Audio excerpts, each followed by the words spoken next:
The Supreme Court again in the crosshairs on Capitol Hill as congressional Democrats hold a roundtable on Supreme Court ethics and its notable shift to the right over the last decade. The Supreme Court, as it stands today, is delegitimizing itself through its conduct.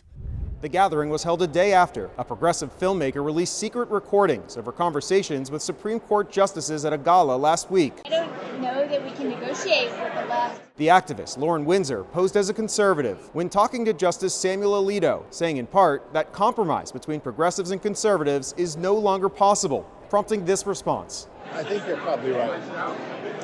One side or the other is going to win. Alito was also recorded agreeing when Windsor said that people should fight to return the U.S. to a, quote, place of godliness. The conservative justice was already embroiled in a controversy involving flags seen flying outside of his Virginia and New Jersey homes. Both flags were embraced by people who falsely believed that the 2020 election was stolen from Donald Trump. Alito wrote to Congress that these flags were not about the election and that they were put up by his wife, who was also secretly recorded at the gala. He's like, oh, please don't put up a flag. I said, I won't do it because I'm deferring to you.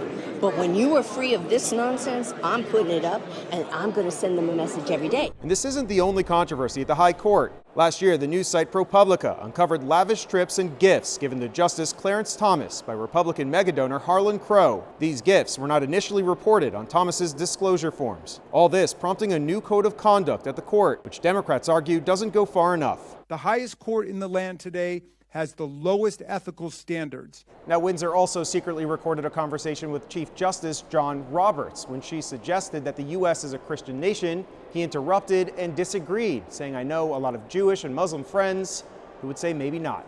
Reporting here on Capitol Hill is Koslof, Spectrum News.